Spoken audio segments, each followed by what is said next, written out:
Sabtu malam kebakaran melanda bagian basement Pasar Kosambi, Kota Bandung. Lebih dari 200 lapak pedagang hangus terbakar. Kurang dari 24 jam, api baru berhasil dipadamkan oleh petugas pemadam yang diterjunkan dari kawasan Bandung Raya. Siapa yang bertanggung jawab atas kebakaran pasar ini dan apa yang membuat pemadaman kebakaran ini memakan waktu nyaris 24 jam? Pada pagi hari ini kami akan ajak Anda untuk berbincang bersama dua narasumber yang sudah hadir di studio iNews pada pagi hari ini. Yang pertama adalah Bapak Kurnia Saputra. Beliau adalah Kabid Operasi Pemadam dan Penyelamat Diskar PB Kota Bandung. Selamat pagi, Pak Kurnia. Di samping Pak Kurnia ada Bapak Andri Salman. Beliau adalah Dirut PD Pasar Bermartabat Kota Bandung. Selamat pagi, Pak Andri. Pagi. Baik, kita mungkin review sedikit mengenai kebakaran terjadi Sabtu malam. Sebetulnya mungkin Pak Kurnia bisa menjelaskan tepatnya jam berapa kejadiannya dan mungkin dari mana sebetulnya api mulai muncul begitu. Jadi kami dari Dinas Kebakaran dan Penanggulangan Bencana jam 21 hari Sabtu menerima informasi bahwa di Pasar Kosambi ada kepulan asap yang berasal dari basement gitu. Itu awalnya kita asesmen ke sana, ternyata betul ada asap tebal dan ini menurut informasi memang sebetulnya sudah diantisipasi oleh tim dari PD Pasar. Itu kita juga salut juga. Jadi mereka sudah mengantisipasi itu. Hanya kepulan asap ini semakin menebal, akhirnya mereka meminta ke pemadam. Kita hadir dengan awalnya kita kerahkan 6 unit damkar. Ternyata pas kita ke sana juga titik api mungkinnya karena menurut informasi yang terbakar itu di salah satu kios sabut katanya Pak ya, sabut kelapa, sehingga perembetan api itu memang tidak kelihatan tapi dia asapnya mengepul. Okay. Akhirnya kita kerahkan ke sana karena posisinya di basement sehingga akses masuknya itu agak sulit. Karena kalau kita masuk ke dalam itu pasti akan terjebak. Akhirnya kita mengambil celah-celah untuk memadamkan api tersebut gitu. Itu barangkali kronologis awalnya. Okay. Adapun mengenai penyebab kebakarannya kita masih menduga, nanti mungkin dari pihak kepolisian akan lebih menjelaskan apa sebetulnya penyebab dari terjadi kebakaran tersebut. Oke, jadi awal muncul dari basement begitu ya, dan mungkin tadi seperti disampaikan bahwa asapnya ini mengepul dengan cepat sekali begitu ya. Nah mungkin bisa dijelaskan juga oleh Pak Andri ketika itu dari PD Pasar apa sebetulnya upaya yang dilakukan untuk mungkin bisa ada upaya preventif terkait dengan asap yang sudah mulai menebal pada pukul 9 malam itu. Ya, jadi kejadian sebelum kita lapor ke damkar itu ada waktu setengah jaman untuk melakukan upaya sendiri. Kita memiliki 20-an apar alat pemadam kebakaran, itu sudah habis semua, dan karena ada kesulitan menjebol tralis dan segala macam, akhirnya kita telepon dan akhirnya datang dari damkar dengan 6 kendaraan awalnya. Nah kita upayakan di awal dulu gitu ya, karena petugas piket malam itu yang tersedia di Kosambi itu 2 atau 3 orang. Jadi ada 3 orang itu istilahnya mengamankan api, 1 orang pada akhirnya nelpon kepada damkar.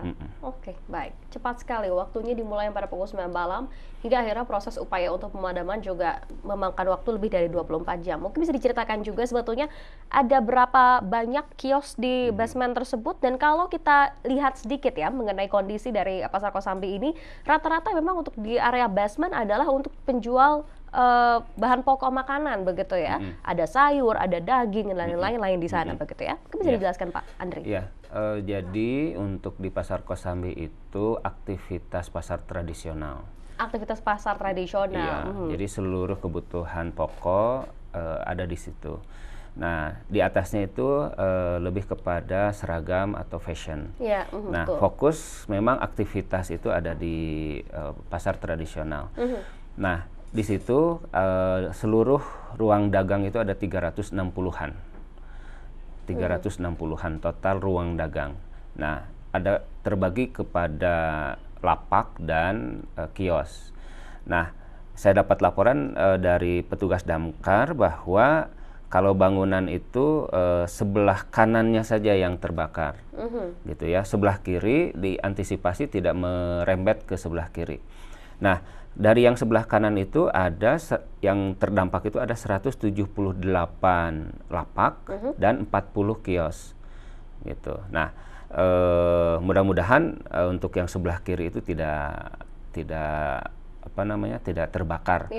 Sebelah kiri itu lebih kepada tempat berjualan daging sapi gitu ya. Oh iya, betul daging sapi ya. Jadi kalau kita lihat dari kondisi jumlah lapak dan kios memang tidak sedikit, tapi kita harapkan tadi ya di area yang sebelah kiri ini bisa terselamatkan begitu ya. Saya ingin ke Pak Kurnia. Pak, banyak sekali yang bertanya mengapa akhirnya proses pemadaman ini memakan waktu yang cukup lama, lebih dari 24 jam. Tidak sedikit juga para petugas damkar yang akhirnya mendapatkan pertolongan juga untuk keselamatannya karena kondisi kesehatan akibat asap. Kabarnya seperti itu. Bisa dijelaskan Pak, mengapa hal itu terjadi?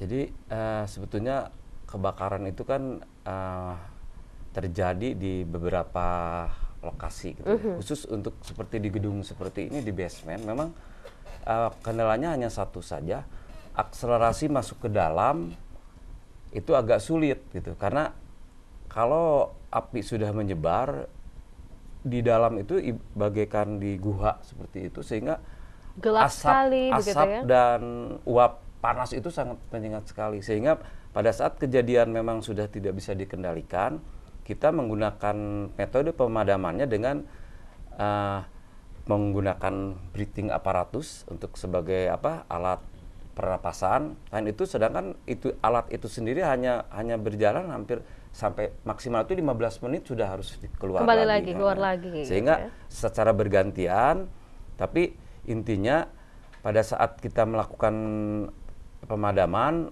kita gunakan air, dan kebetulan di Pasar Baru itu ada grand tank yang memang lumayan juga, sampai 1 hari itu kita menggunakan grand tank yang di sana. Jadi persediaan air kita sebagian mengambil air dari situ, dan juga kita mengarahkan seluruh kekuatan kita, hampir 25 unit mobil pemadam kita kerahkan ke sana, karena memang faktor daripada terjadinya kebakaran itu di basement gitu. Tapi walaupun demikian, sekarang kita sudah bisa selama 24 jam sudah bisa menekan apinya. Sekarang kita sudah masuk ada di basement, dan kita menyelamatkan di antaranya kios yang daging tadi, juga ada parkir di bawah Pak ya. Ada sekitar 5-6 kendaraan katanya, dan beberapa jongkok juga tidak terbakar. Karena intinya pemadam kebakaran itu selain memadamkan titik api, kita menyelamatkan atau memblocking daerah-daerah yang memang belum jangan sampai terjadi perembetan. Contohnya di lantai 1, alhamdulillah lantai 1 itu adalah sangat riskan sekali karena dia itu bahan-bahannya itu bahan-bahan yang mudah terbakar. Lantai 1 itu penjualnya apa Pak? Baju. Oh, pakaian seragam ya. Biasanya seragam sekolah ya kita lihat di sana ya. Sampai dengan kemarin kita cek, memang posisi tidak ada perembetan api di sana. Tidak ada perembetan api. Sekarang pasukan kita sudah masuk ke dalam Pak, dan mudah-mudahan hari ini sudah bisa diselesaikan. Karena memang karena yang di bawah itu diantaranya ada minyak, malahan ada karbit, itu agak susah begitu kita padamkan muncul lagi. Karena betul. Pada saat itu kita memadamkannya tidak terjun ke bawah, hanya cukup dari selak-selak saja. Sekarang kita sudah masuk ke dalam karena suasana di dalam sudah tidak terlalu panas karena titik apinya sudah di bawah. Sehingga hari ini mungkin mudah-mudahan Pak Dirut sudah bisa diselesaikan. Sudah bisa diselesaikan. Oke, kembali ke tema perbincangan kita pada pagi hari ini. Siapa yang bertanggung jawab dengan kebakaran di Pasar Kosambi? Tetap bersama kami di News Jabar. Kami akan segera kembali.